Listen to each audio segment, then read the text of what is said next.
হাবিব ভাই, যে আমরা তো শুনলাম এখন রাষ্ট্র গঠনে প্রবাসীদের ভূমিকা তো ছিল, থাকবে, এবং আরো কিভাবে থাকা প্রয়োজন বলে মনে করেন আপনি?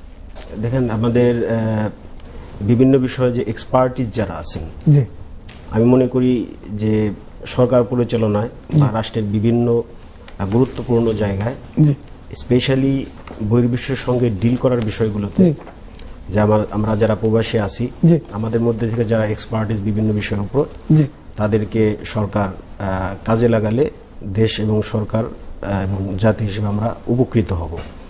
তো আমাদের একটা রুলস তারা করে রাখছে যে যারা বিদেশি পাসপোর্ট হোল্ডার তারা বাংলাদেশের কোনো সাংবিধানিক দায়িত্বে তারা থাকতে পারবে না।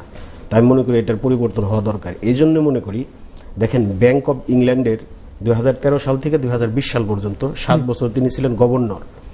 আজ সে কানাডার প্রাইম মিনিস্টার।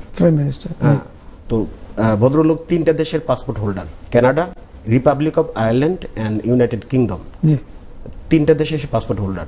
তো সমস্যা তো হচ্ছে না। আর আপনি এই কানুন করেও এটা কি আপনি আটকায় রাখতে পারছেন? পারেন নাই। তো আপনার একজন বিচারকের ইংল্যান্ডের পাসপোর্ট পাওয়া গেছে, খায়রুল হক সাহেব। তো এরকম ব্যাংকার তার কাছেও পাওয়া গেছে। বাংলাদেশের পররাষ্ট্রমন্ত্রী ছিলেন, তার কাছে ইউরোপের পাসপোর্ট পাওয়া গেছে, সে বর্তমানে ইউরোপে আছে।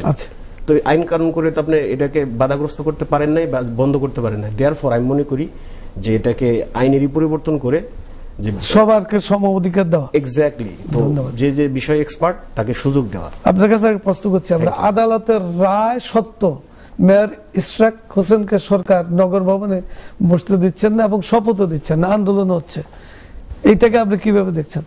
এটা গণতান্ত্রিক প্রক্রিয়া?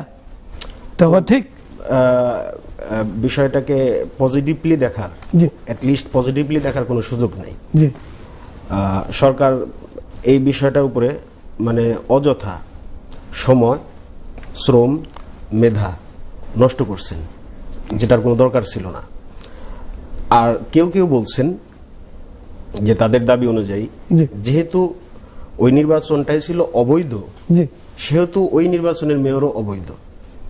তো তাদের প্রতি আমার আরেকটা পাল্টা আর্গুমেন্ট, যে 18-র ইলেকশনটা তো একটা অবৈধ ইলেকশন ছিল, 24-এর ইলেকশনটা অবৈধ। তো ওই অবৈধ ইলেকশনের নির্বাচিত এমপিদের দ্বারা মনোনীত রাষ্ট্রপতি, সেও তো অবৈধ। তাহলে এই সরকার তো তার কাছেই শপথ নিচ্ছেন। তো দেয়ারফর এই ধরনের পরিবেশ ঘোলাটে করার কোনো মানে হয় না। ঠিক আছে, তো এই সরকারকেও কিন্তু আদালতের রায়ের মাধ্যমে বৈধতা দেওয়া হয়েছে। তো তাকেও তো আদালতের রায়ের মাধ্যমেই বৈধতা দেওয়া হয়েছে। হ্যাঁ, আদালতের মাধ্যমে তো তাকে বৈধতা দেওয়া হয়েছে। আদালতের রায়ের আগের দিনে তো তিনি যান নাই, দাবি করেন নাই, তার সমর্থকরাও কিন্তু দাবি করেন নাই, আদালতের রায়ের পরেই তারা গেছেন। দেয়ারফর এ ধরনের এখানে কোনো ধরনের হ্যারাসমেন্ট না করে আমি মনে করি তাকে সুযোগ দেওয়া। ইভেন এটাও আমি মনে করি পাশাপাশি কোনো নির্বাচিত সরকার অথবা কোন যে কোনো সাংবিধানিক সরকার বা বিপ্লবের সরকার, তার কোনো রাইট নাই নাগরিককে তার সুবিধা থেকে বঞ্চিত করা। নগর ভবন যদি একদিনের জন্য বন্ধ থাকে, নগর ভবন যদি একদিনের জন্য বন্ধ থাকে, সেক্ষেত্রেও নাগরিকরা কিন্তু সেবা থেকে বঞ্চিত হয়। এই কথাটা আমি সেই সেবা থেকে বঞ্চিত হওয়ার অধিকার কারণ নাই।